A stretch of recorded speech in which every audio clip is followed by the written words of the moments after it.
Sa Lord, alam nyo, itong taong ito ay napakagandang taon sapagkat alam natin na may gagawin ng ating Lord. Amen? Palakpakan nga muna natin ang ating Diyos. Hallelujah. Purihin ang Panginoon. On behalf of Pastor Melvin Ramirez, na ating pastor, and to all the leaders of JC Masi Church, narito po ang inyong lingkod, nagpapagamit sa Lord at naniniwala ako na may gagawin ang Lord ngayong araw pong ito. Amen? Nag-expect po ba kayo na may gagawin ng Diyos? Dapat sa lahat ng pagtitipon natin, may expectation tayo na hindi tayo aalis sa lugar na ito, hindi tayo basta lang makikinig, kundi uuwi tayo na punong-puno. Sabi mo sa katabi mo, punong-puno. Amen! Palapakan natin ang Lord. Purihin ang Diyos. At sa hindi na pagtatagal, let us open our Bible in the book of Isaiah chapter 41. Isaiah chapter 41 verses 9 to 10. Okay. In King James Version, ganito po ang sinasabi. Thou whom I have taken from the ends of the earth, and called thee from the chief men thereof, and said unto thee, Thou art my servant. I have chosen thee, and not cast thee away. Fear thou not, for I am with thee. Be not dismayed, for I am thy God. I will strengthen thee. Yea, I will help thee. Yea, I will uphold thee with the right hand of my righteousness. Let us bow our head and let us pray to God. Minsan pa aming Diyos na dakila at tapat.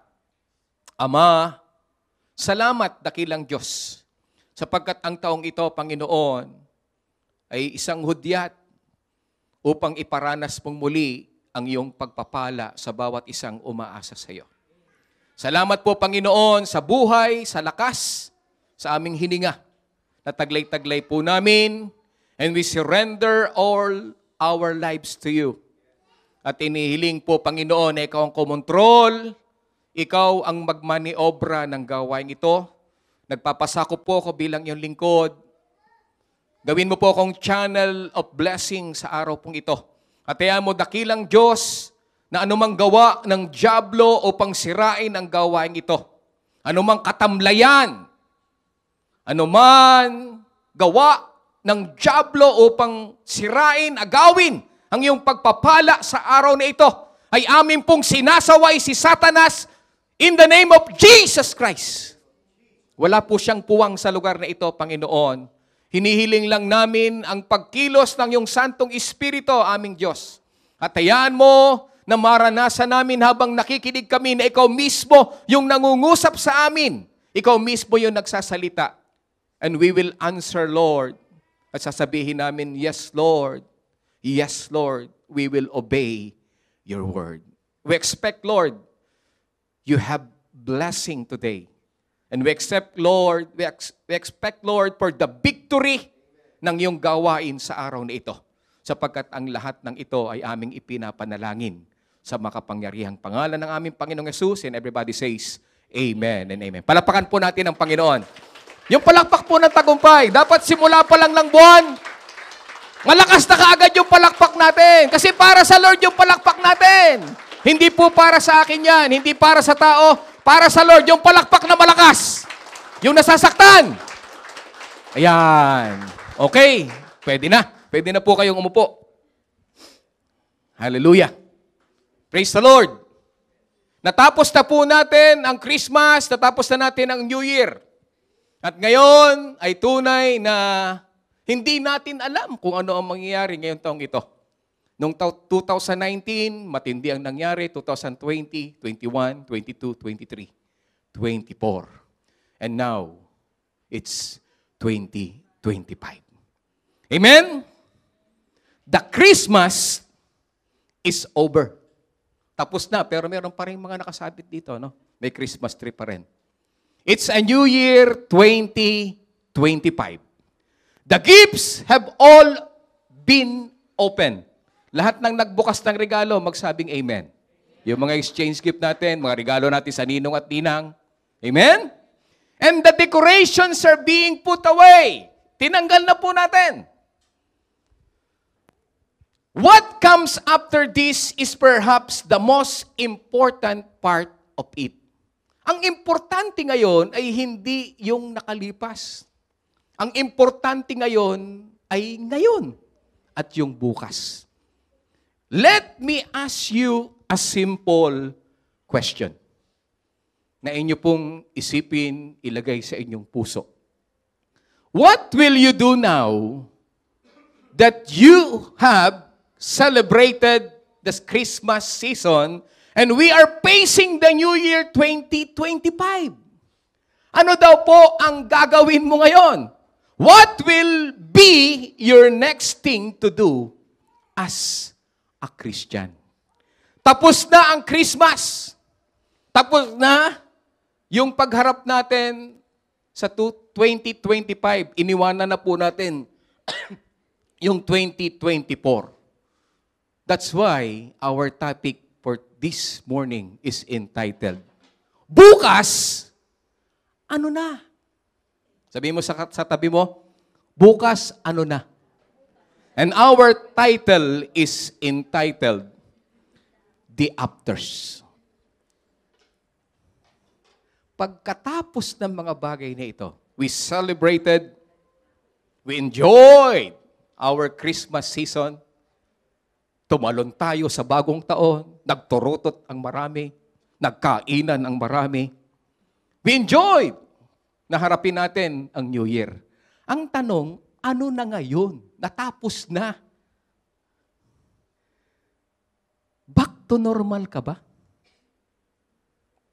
Eh, gano'n naman. Paulit-ulit lang naman yung Brother Dennis. Pagdating ng 2021, 22, 23, 24, parehas lang din yon. Back to normal na lang. Pero alam niyo po ba, now, balikan po natin, no? Balikan po natin yung Christmas, the first Christmas in the Bible. Now, let us go back to the original Christmas. Ano bang nangyari in the original Christmas? Una, the angels singing and praising. On that Christmas day, the Savior was born.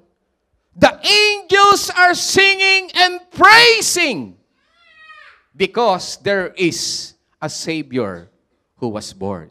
Anong sabi ng Luke chapter 2 verse 13 to 14? And suddenly, there was with the angel a multitude of the heavenly host praising God and saying, anong sabi? Glory to God in the highest, and on earth peace, goodwill toward men. Tuwang-tuwa na umaawit ang mga anghel. Pangalawa, the shepherds are praising and sharing the good news on that Christmas. The first Christmas. Anong sabi ng Luke chapter 2 verse 15 to 18? So it was when the angels had gone away from them into heaven that the shepherds said to one another, let us now go to Bethlehem and see this thing that has come to pass, which the Lord has made known to us. Verse 16. So, they hurried up. Dali-dali daw sila. And found Mary and Joseph and the baby who was laying in the manger. Anong nangyari ngayon? Verse 17. When they had seen him, they spread the word concerning what had been told them about this child. Verse 18. And all who heard it were amazed at what the shepherds said to them. Nung araw mismo ng first Christmas, yung mga shepherds tuwang-tuwa, ibinabalita na there is a Savior na ipinanganak. Yung pangatlo, the wise men are worshiping Jesus and presenting their gifts. Anong nangyari doon? Tingnan natin. Luke chapter 2 verse 10 to 11. When they saw the star, they were overjoyed. Pag sinabing overjoyed, halos mapalundag ka sa galak.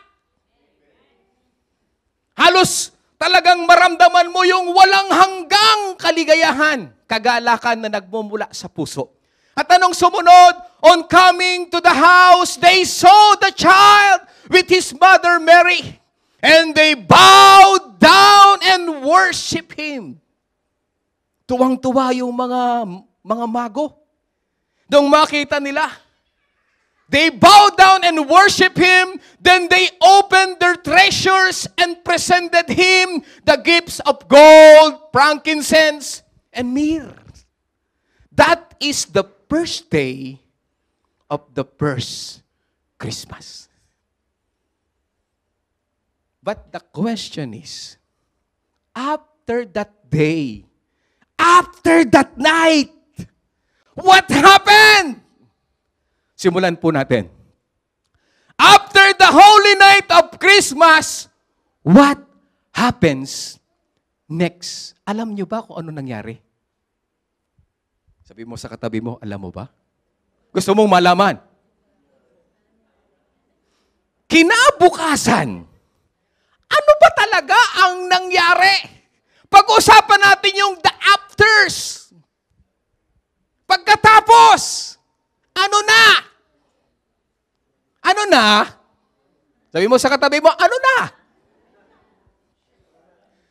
Una, first, the angels silence their singing.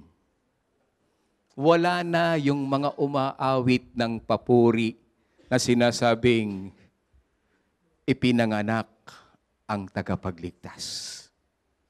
Next, the shepherds returned to their flocks. Balik na naman, nag-alaga uli sila ng kanilang mga tupa at talaga namang masaya sila nung araw na yon. The third, the wise men made the long trip back home. Pero meron akong nakita na dalawang tao na hindi tumigil. Except to Mary and Joseph. Why? Because first, Mary and Joseph never did return from seeing Jesus. Hindi nila inalis yung kanilang mga mata sa kanilang baby Jesus na pinagkaloob ng Ama. That night, when they saw Jesus, was for them the beginning. Nung nakita nila ng inuluwal ni Maria ang batang tagapagligtas na alam naman nila na hindi talagang kanilang anak. Tuwang-tuwa sila. From then on, every night, for the rest of their lives, they were with Jesus. Itinalaga nila yung kanilang sarili na palaging tinitingnan ang kanilang itinuturing na anak na walang iba kundi si Jesus. Amen? When they moved to Egypt and then moved to Nazareth, what they do? But they never move without taking Jesus with them. Hindi sila umaalis na kasama si Jesus sa buhay nila. That Christmas is not only one celebration. That Christmas, in their heart, in their mind, they want to be close with Jesus. At alam niyo po ba, one time, when they became careless, naging careless po sila mga kapatid, ano? And left Jesus behind in Jerusalem on pilgrimage, according to the custom that is Passover. Kasi kinaugalian po nito sila Mary at si Joseph, na tuwing Passover, sila po ay naglalakbay papunta sa Jerusalem. Basahin po natin kung ano nangyari. Lucas chapter 2 verse 42 to 45. Nang siya'y 12 taon na, dumalo sila sa pista ayon sa kanilang kinaugalian. Verse 43, sila'y umuwi na pagkatapos ng pista. Bakit? Ano nangyari ngayon? Ang batang si Jesus ay nagpaiwan sa Jerusalem. Ngunit, hindi ito napansin ng kanyang mga magulang. Sinadya ng ating Panginoong Jesus na magpaiwan sa Jerusalem. Kasunod, sa pag-aakalang siya ay kasama ng pangkat. Ito ang matindi. Inaakala nila. Sa pag-aakalang siya ay kasama ng pangkat, nagpatuloy sila sa maghapong paglalakbay. Paglalakbay nila maghapon, akala nila kasama pa nila si Jesus. Pagkatapos, siya ay hinanap nila sa kanilang mga kamag-anak at mga kakilala. Ngunit, anong nyo ko anong nangyari? Eto na. Hindi nila natagpuan si Jesus. Maghapon, naglalakbay sila, pauwi na sila sa kanilang bahay.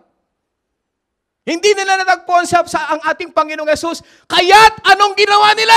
Kaya't bumalik sila sa Jerusalem upang doon maghanap. Ito ang malimit na problema, mga kapatid, sa mga mananampalataya. Akala natin, kasama natin ang Panginoon, yun pala, wala na. Maling akala. Akala mo, in every day of your life, akala mo, lagi mong kasama ang Panginoon. Pero si Mary and Joseph, tingnan po ninyo. Anong ginawa ni Mary and Joseph?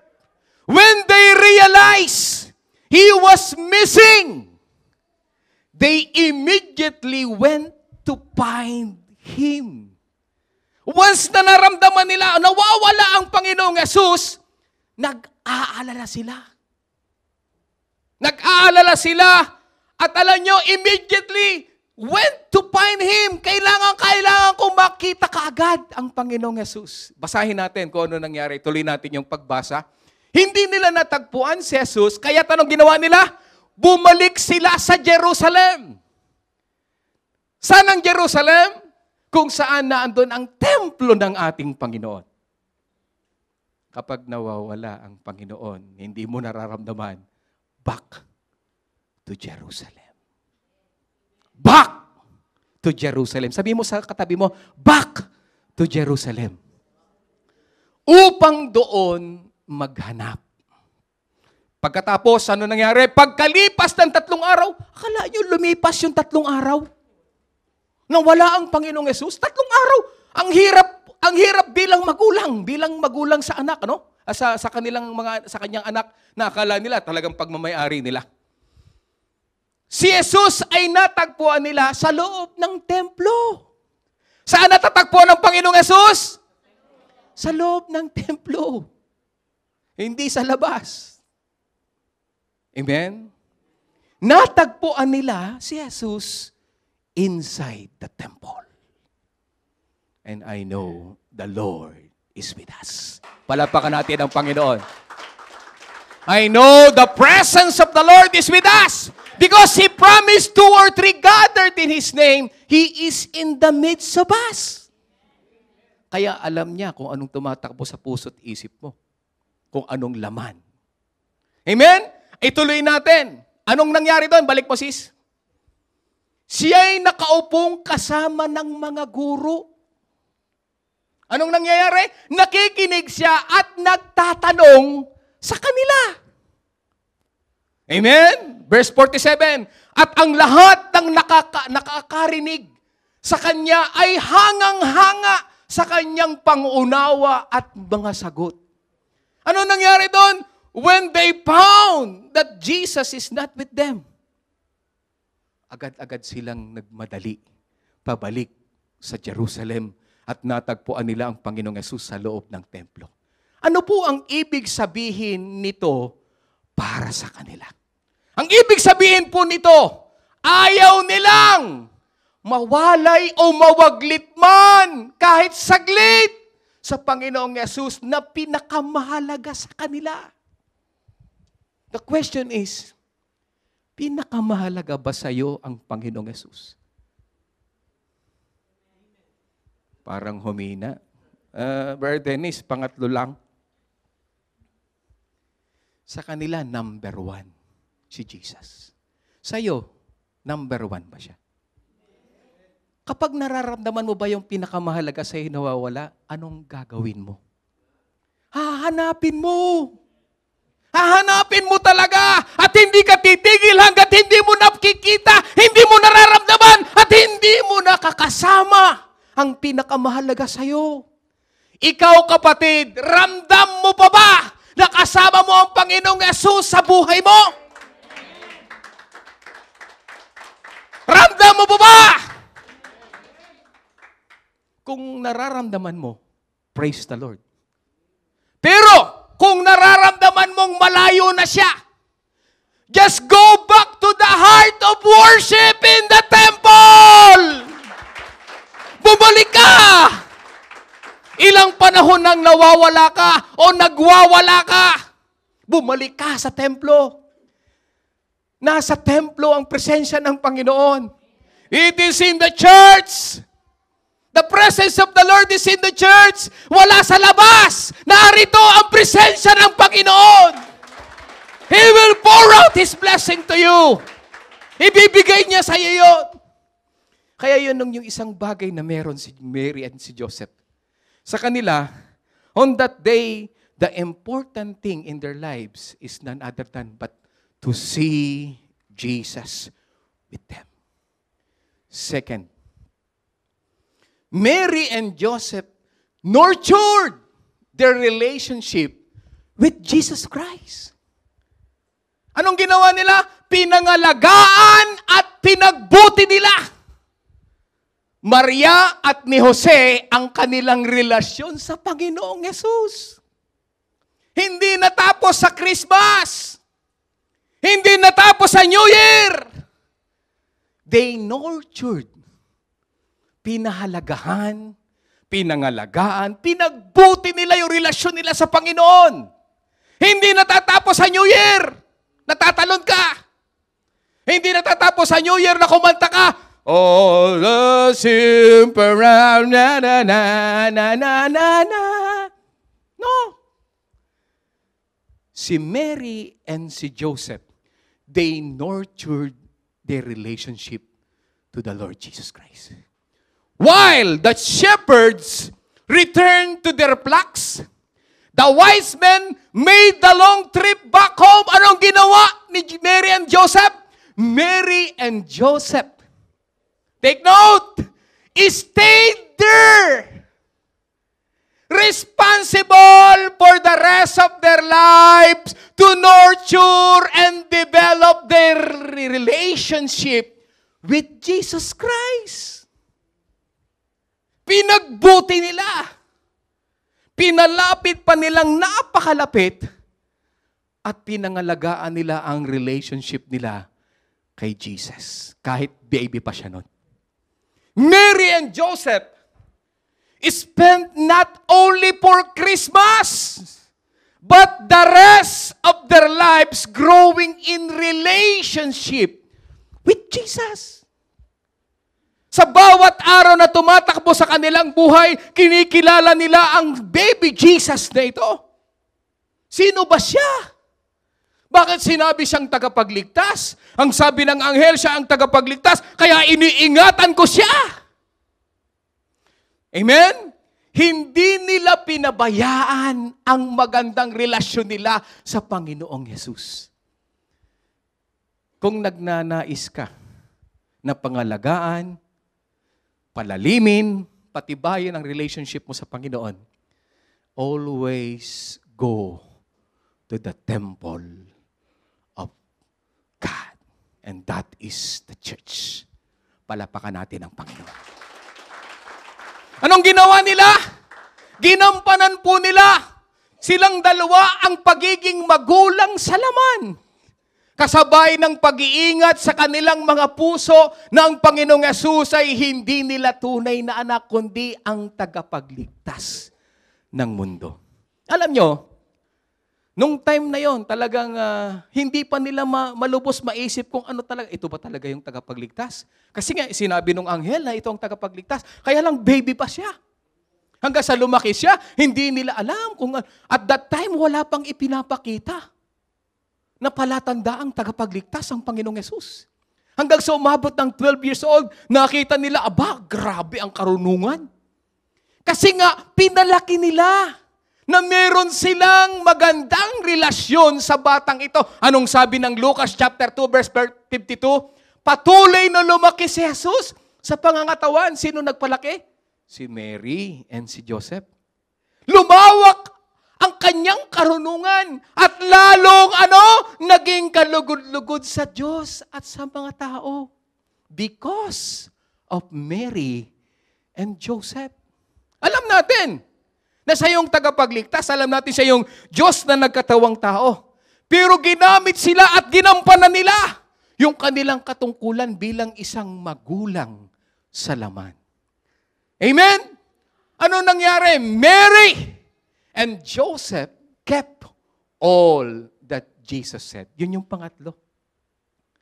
Hindi lang nila basta pinagbuti, pinangalagaan, pinalalim ang relasyon.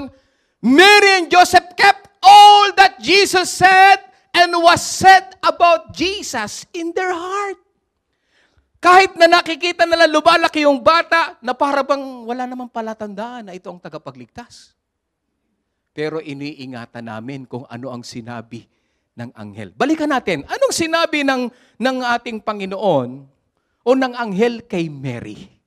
Si Mary, anong sabi kay Mary? Tingnan po ninyo, ang sinabi dito, Luke chapter 2 verse 19. But Mary kept all. Lahat daw iningatan. Hindi namimili, Ang ginawa ni Mary, Mary kept all these things and pondered them in her heart. Lahat ng napakinggan niya patungkol kay Jesus at lahat ng sinabi ni Jesus, nasa puso ni Mary. Kayo po ba?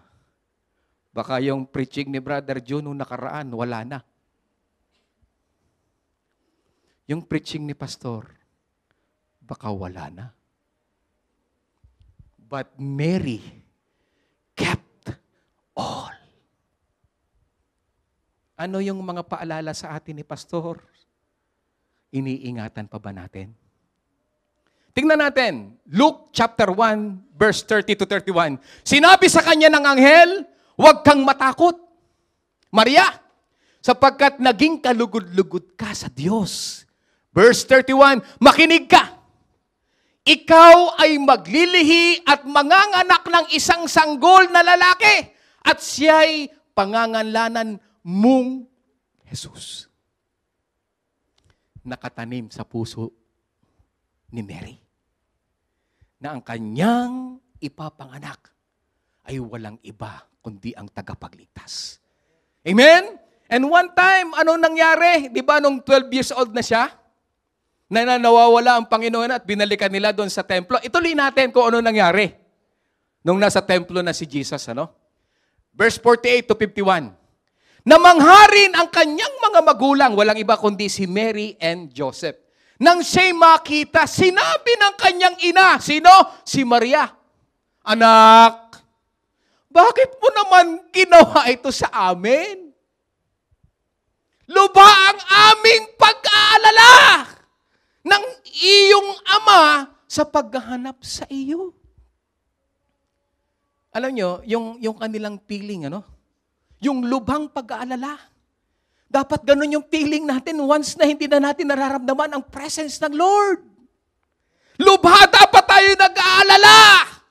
Kapag wala ng sagot ang Lord, kapag wala ng pakiramdam ang Lord, kapag hindi na tayo napupuspos ng kapangyarihan ng Panginoon, dapat nag-aalala ka. Amen? Pero anong sagot dito ng ating Panginoon? Tinampo ninyo. Sumagot si Jesus. Bakit po ninyo ako hinahanap? Hindi po ba ninyo alam na ako'y dapat mamamalagi sa bahay ng aking ama? Kapag anak ka, saan ka dapat namamalagi?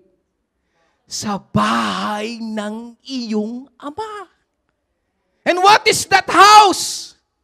The church of God. Palapakan natin ang Panginoon. At ano nangyari? Verse 50, ngunit hindi nila naunawaan ang sinabi niyang ito. Nung una, hindi nila naunawaan kung bakit niyo ako hinahanap? Nasa bahay ako ng aking ama. Nung una, hindi nila maunawaan. Kasunod na verse, tingnan niyo kung ano nangyari. Siya'y sumama sa kanila pauwi sa Nazaret. Yan yung bahay nila sa Nazaret. Pero yung 3 araw na nawawala. At siya'y naging masunurin sa kanila. Sino? Si Jesus Christ. At anong ginawa ni Maria? Tinampon ninyo. Ang lahat ng bagay na ito ay iningatan ng kanyang ina. Walang iba kundi si Mary sa kanyang puso. Yung sinabi ng anghel, iningatan niya. Yung sinabi ni Jesus na dapat nasa bahay siya ng kanyang ama, lahat ng yun iningatan sa puso ni Maria. Kept all. Walang sineset aside. Kundi lahat iniingatan niya at tahimik lang siya na binubulay-bulay kung ano ang sinabi ni Jesus at ang sinabi ng mga tao at ng anghel patungkol kay Jesus. At alam niyo si Joseph ganun din. Si Joseph, ano naman ang nangyari kay Joseph? Tingnan po ninyo. Subalit dahil sa isang matuwid na tao, si Jose, na kanyang mapapangasawa at ayaw nitong malagay sa kahihiyan si Maria, binalak niyang hiwalayan si Maria ng palihim. Kasi bakit? Parehas sila. Itong si Maria, ay gagawan siya ng mali. Kasi pero mo naman, under engagement pala, tapos buntis na. Kaya gusto niya balak ni Joseph na palihim na umalis para sa hindi matuloy ang kahihiyan. Ngayon, anong nangyari? Ngunit habang pinag-iisipan ito ni Jose, nag-iisip pa lang siya, nagpakita sa kanya sa panaginip ang isang anghel ng Panginoon. Sino dito yung mga nananaginip? Iniingatan nyo ba ang inyong panaginip? Nakagaya ni Jose at ni Maria? Alam niyo po ba ang panaginip nagpapahayag ang Panginoon? Ito, anghel ang nangusap sa panaginip. Sinabi nito sa kanya, Jose, anak ni David, huwag kang matakot na pakasalan si Maria. Huwag kang matakot. Huwag mong alisan. Huwag kang tumakas. Huwag kang matakot na pakasalan si Maria sapagkat ang sanggol na dinadala niya ay mula sa Espiritu Santo. And that night, brothers and sisters, nakatanim sa puso at isipan ni Jose na siya ay tatayo bilang isang ama sa laman. At pinahalagahan niya yon hanggang sa kanyang kamatayan. Amen? Anong sabi niya kasunod? Magsisilang siya ng isang batang lalaki at Jesus ang ipapangalan mo sa sanggol sapagkat ililigtas niya ang kanyang bayan sa kanilang mga kasalanan. Wow! Lord, salamat. I am one of the instrument na magiging isang ama na mangangalaga sa tagapagligtas. Iningatan po niya yun sa kanyang puso't kaisipan. Amen! Hanggang sa huling hininga niya, hindi niya inalis sa kanyang puso ang narinig niya na sinabi ng anghel at sinabi ng Panginoong Yesus sa kanila. The question, ikaw, iniingatan mo ba? O tapos na, kasi Christmas tapos na, New Year na, andito na. Ngayon, ano na? Ano na yung bukas mo? The afters! Iniingatan mo bang lahat? Pinagyayaman mo ba yung iyong pananampalataya, yung iyong relasyon sa Panginoon? At lalo mo bang laging gustong makita ang Panginoong Yesus sa bahay ng Ama? Kung yun ang nasa puso't isipan mo, bakit hindi mo palakpakan ng Panginoon? Amen! Woo! This New Year, 2025, dapat ganun tayo kay Maria at kay Joseph. Pangalawa, after the death of Jesus Christ, what happens next? Yung pagsilang, ngayon naman yung pagkamatay. Alam natin, si pastor namatay. Kinuha na ng Panginoon. What happened next? Nung time na hinuli na ang Panginoong Yesus, ang matapang na lalaki ng Diyos, agad-agad, kinuha yung kanyang tabak, tinagpas yung tenga ni Malco. Dadaan muna sila sa paibabaw ng aking bangkay, Panginoon, bago nila ikaw makuha. Kilala niyo kung sino sinasabi ko? Si Peter. One of the strongest and one of the major disciple of Christ said, dadaan muna sila sa ibabaw ng aking bangkay bago ka nila makita. Lahat sila mawawala, pero ako, mananatili ako! Wow. Sabi ng Lord, wow, ang galing mo naman. Okay. Bravo. But what happened? Tingnan natin. Peter was not present when Jesus died. Because he was filled with sorrow and shame. 3 times niya na itinatwa si Jesus Christ. He was elsewhere, but surely he heard about all that happened to Jesus. Pero wala siya doon sa kalipunan kasi nagtago siya. Patay si Jesus. Wala siya. Wala sa burol. Akala ko ba mahal mo siya? Wala ka naman sa burol.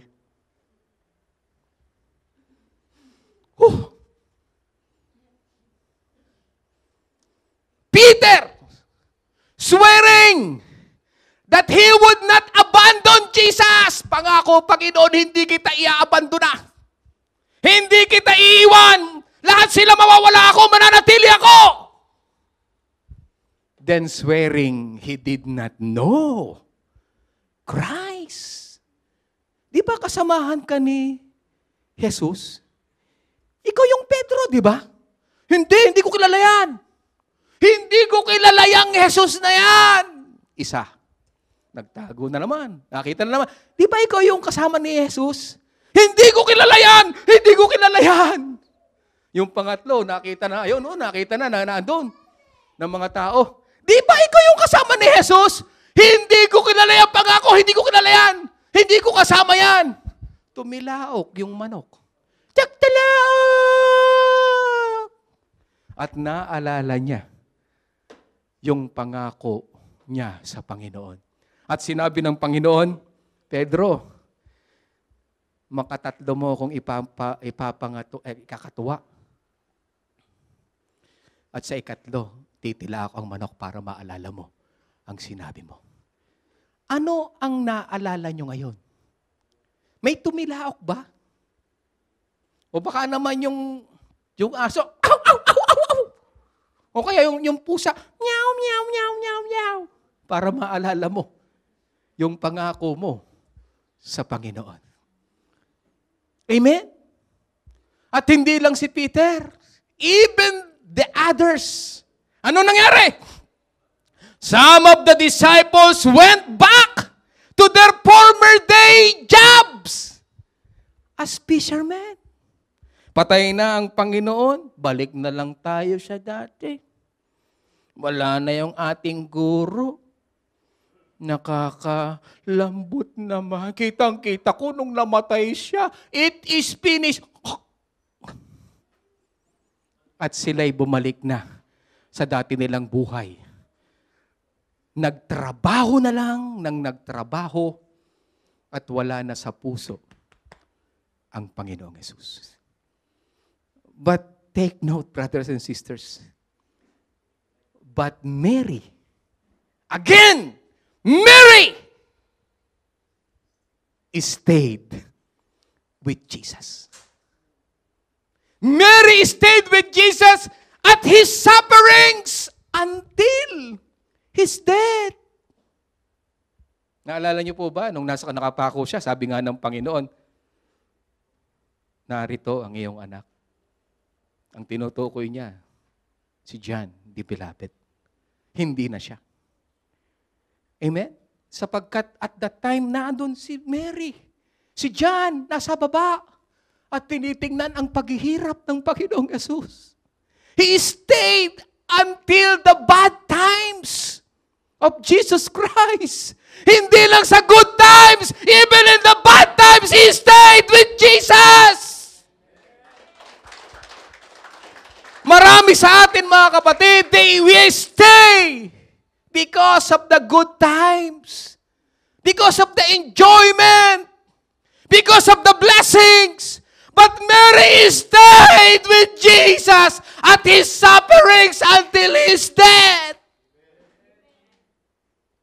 Ang tunay na nagmamahal, walang pinipili, even in the lowest part of your life. You will stay with Jesus. Hindi niya pinabayaan. Nakatanim sa puso ni Mary na ang tagapagligtas, ito na, magaganap na, mamamatay ang tagapagligtas at lahat kami magkakaroon ng salvation because of Jesus. Hallelujah! He stayed until the last breath of Jesus Christ. And not only in the last breath of Jesus Christ, Mary witnessed the resurrection of Jesus Christ. Hanggang sa puntod, He stayed with Jesus. Balik-balik siya. At nung unang sanlinggo, sa ikatlo na araw, pagtingin nila, wala ang Panginoong Yesus. Nawala, nalimutan nila na mayroong 3 araw na siya'y mabubuhay. At sino? Nagpakita ang anghel kanino? Kay Mary Magdalene. Kasama. Si Mary na ina ni Jesus. At sinabi, ang Panginoong Jesus ay nabuhay na magmuli. He was risen from the dead. Tuwang-tuwa sila Mary Magdalene. At alam nyo, dali-dali sila. Pinamalita nila. At nasa lubong pa nila, sila Peter, na sinabi niya, naandun, nabuhay na pa. Talaga? Hindi makapaniwala. At number one na nagduda, walang iba kundi si Tomas. Ang sabi ng Tomas, totoo ba yan? Maniniwala lang ako. Kapag nakita ko yung butas sa kanyang kamay at pati ito sa tagiliran niya. Ganyan tayo eh. To see is to believe. But Mary is staying. At after na resurrection ng Panginoon, kasama siya. Naghahapunan yung mga alagad na andun si Mary. Si Mary Magdalene, andun din. At nakita nila ng mukaan na nabuhay na magmuli ang Panginoon. Palapakan nga natin ang Panginoon. And after that, bumalik na ang Panginoong Yesus doon sa kanyang trono. Ano ang ginawa ni Mary? Alam nyo, ang sabi ng Panginoon, manatili kayo sa Jerusalem, sapagkat ang pangako ng Ama ay matatanggap ninyo. Iningatan uli ni Mary. Iningatan ng kanyang ina. At sinabi niya sa puso niya, kailangan present ako. Kailangan present ako. Kailangan nasa Jerusalem ako. Kailangan nasa upper room ako. Kailangan matanggap ko ang banal na Espiritu sa pagbabalik ng kapangyarihan ng ating Panginoon. Mary, present, and receive the Holy Spirit at Pentecost. Wow! Grabe ito si Mary. Hindi natapos sa Christmas. Until her last breath. And even Joseph, kung nakita natin, wala na si Joseph dito. Diba? Hindi na nabanggit. Hindi na natin alam kung ano, namatay na o ano. Pero alam ko, hanggang sa dulo ng hininga ni Joseph, iningatan niya sa puso niya ang pangako ng ating Panginoon. Gusto lagi, Panginoon, ni Maria. Gusto ni Maria na lagi siyang present sa pagtitipon. Lahat ng gustong laging present, taas ang kamay. Alam ko tataas kayo kasi yun ang tanong eh. Pag hindi kayo tumaas, mahipapahiya kayo. Pero nakita ng Lord. Nakita ng Lord. Iniingatan ng Lord yun. Ang si Mary, hindi lang basta nagtataas ng kamay. Present physically sa lahat ng pagtitipon. At pinaka-inasam niya ay ang kapuspusan ng banal na Espiritu. Sa kanya, kulang ang buhay niya kapag hindi niya na-receive yung outpouring of the Holy Spirit. Hindi lang siya kasama sa pagtitipon, kasama siya sa pinuspos ng banal na Espiritu. With fire. And speaking in tongues. Naranasan po niya yun, mga kapatid. Ganun si Mary. And that's why I am amazed with Mary. And I want to be Mary. I want to be like her. Na hanggang sa dulo, hanggang sa pagbabalik ng Panginoon, nananatili na puspos ng Espiritu Santo. Laging present sa pagtitipon. Hindi nangihinawa, laging malakas sapagkat iniingatan niya sa puso't kaisipan niya.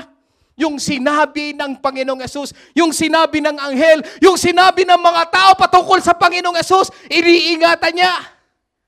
How about you? How about me? Iniingatan niyo ba? Now, again, Christmas was over this year.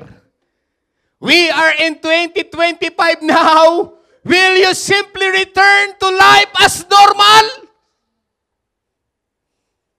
Or will you like Mary and Joseph, who radically changed their lives by the first Christmas?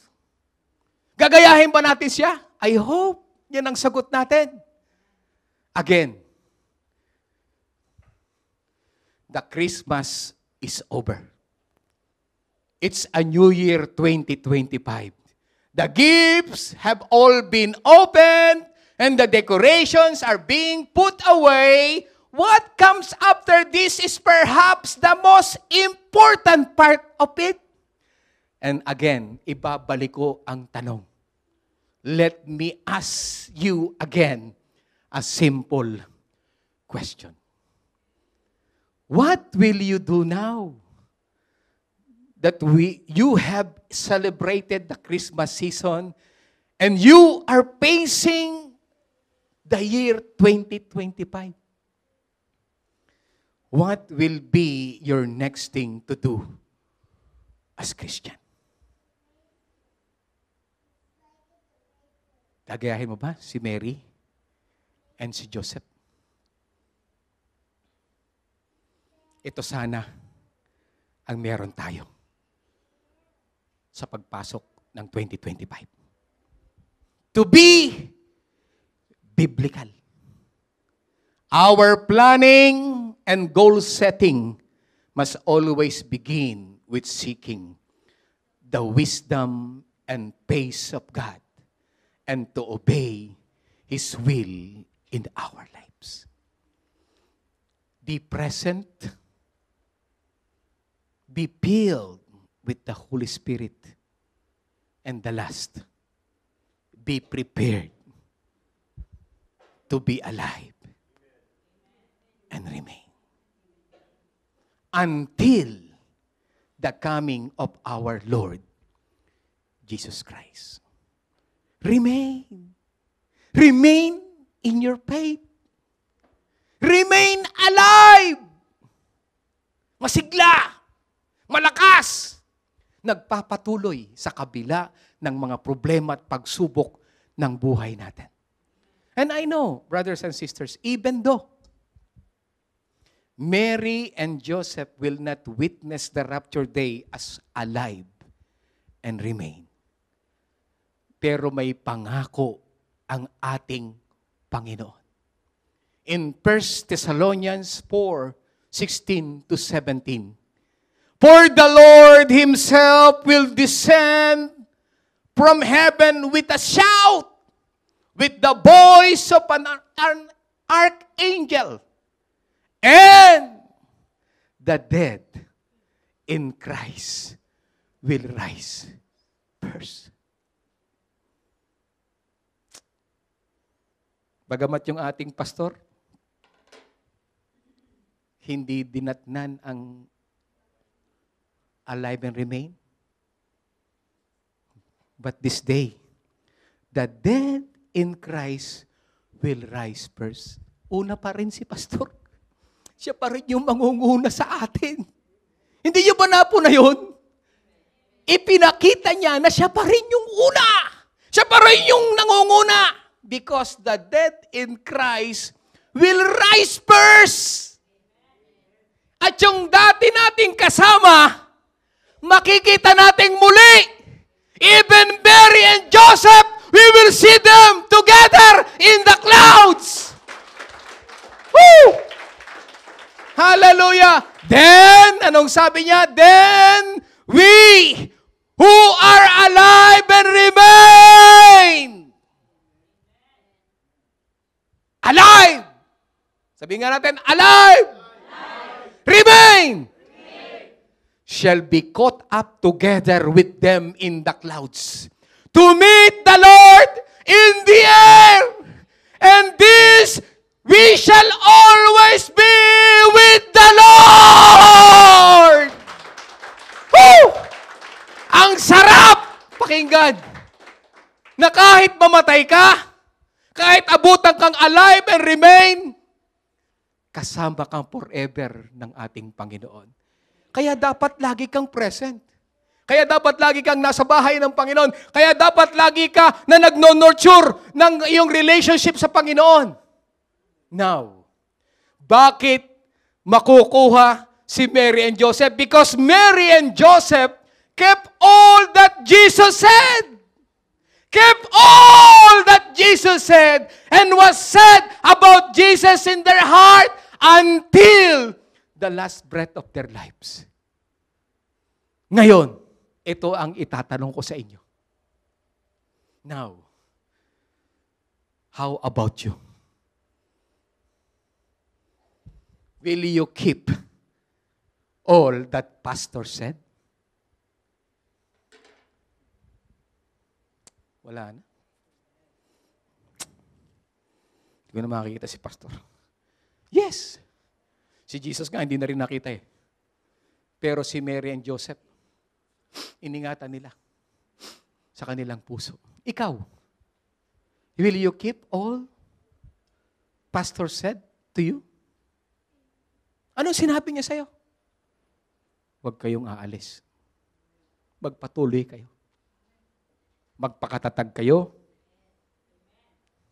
Magpatuloy kayo hanggang dulo. To be alive and remain. Inihanda na niya lahat. Inihanda niya yung community para sa atin. Pero ang tanong, iniingatan mo ba sa puso mo yon? Yung pangako at sinabi sa iyo ni pastor? Nasa panahon na humingi ka ng payo, sabihin sa iyo ni pastor, okay lang yan, huwag kang mag-alala. Kasama natin ang Panginoon, tutulungan tayo, mapagtatagumpayan natin yan, tuloy lang tayo. Let us pray na malampasan natin yan. Keep the faith. Patuloy tayo hanggang sa pagbabalik ng Panginoon. Pagtawanan man tayo, walang mag-alala. Sabihin nila na nabubuhang tayo, walang problema.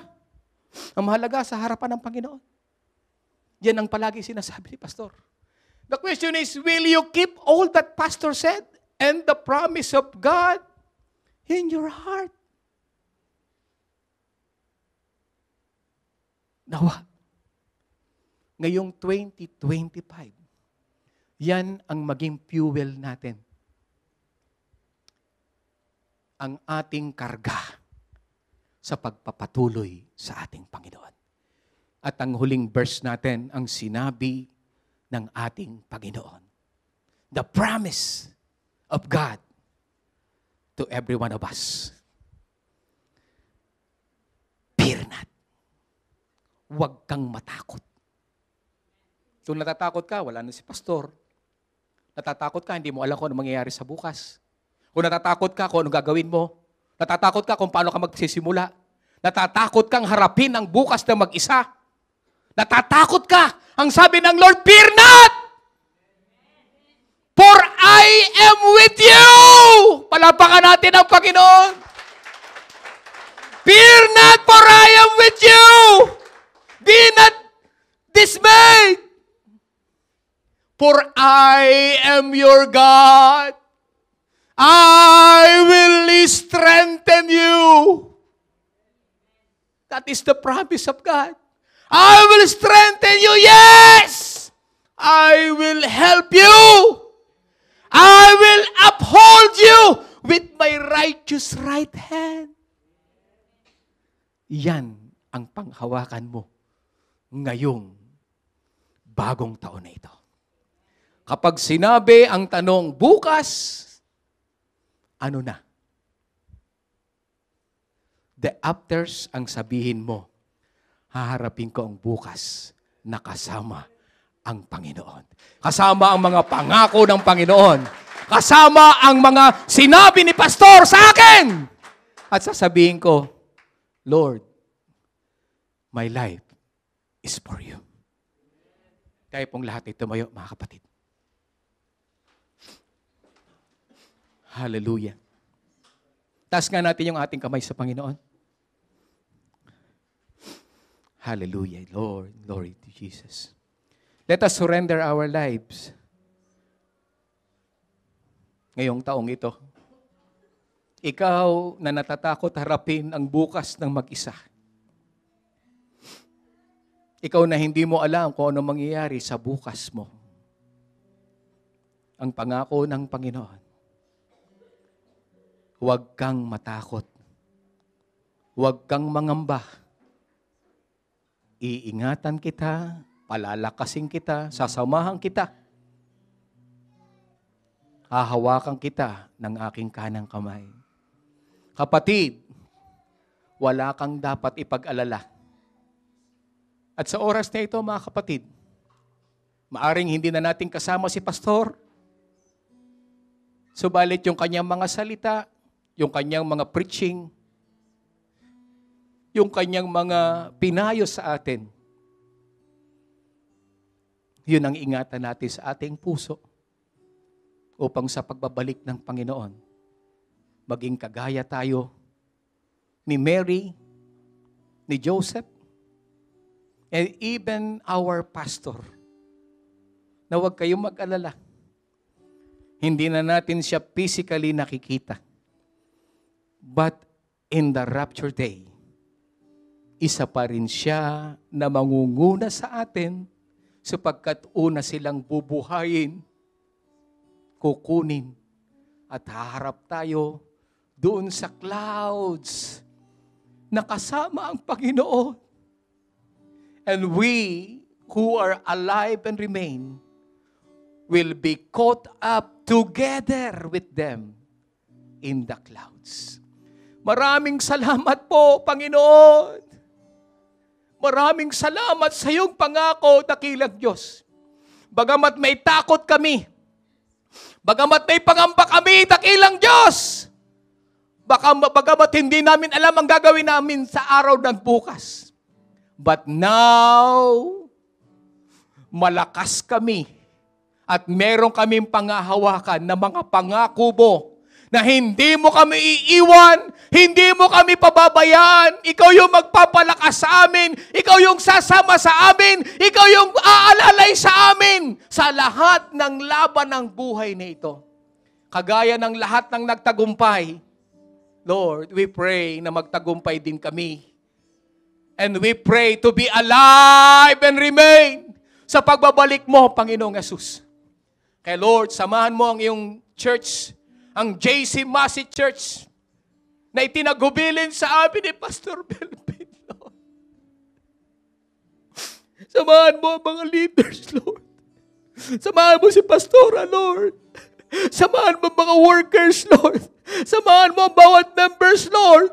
Hayaan mo, Panginoon, maingatan namin sa aming mga puso ang iyong mga sinabi, ang sinabi ni Pastor sa amin, at lahat ng pangako mo, Panginoong Yesus, upang kami ay makapagpatuloy, Lord. Lord, huwag mong pabayaan na magkawatak-watak kami. Huwag mong pabayaan ang iba ay mawala. Kundi ang mga nawala, ibalik mo, Panginoon. At papag-initin mo ang aming pananampalataya, gagayahin namin si Maria, Panginoon, na even until the last breath ng kanyang buhay, lagi siyang present sa pagtitipon, lagi siyang puspos ng banal na Espiritu, sapagkat yun ang kanyang naging panuntunan sa kanya pong buhay. Nawa, Panginoon, in the year 2025, kaming lahat ay palaging present sa pagtitipon. Kaming lahat ay laging puspos ng banal na Espiritu. Kaming lahat ay palaging dumidiretso sa aming paglilingkod. Hindi kumakaliwa, hindi kumakanan, kundi diretso sapagkat yun ang sinabi mo, aming Panginoong Yesus. Kaya Lord, sa araw na ito, we commit our lives to you. We surrender our lives to you. We surrender our plans to you, our vision, our church, Lord. At hayaan mo, Panginoon, papag-isahin mo kami hanggang sa iyong pagbabalik. Sa iyo po ang lahat ng papuri, parangal at pagsamba. Sa pangalan ng aming Panginoong Yesus, and everybody says, Amen and Amen. Palapakan natin ang Panginoon.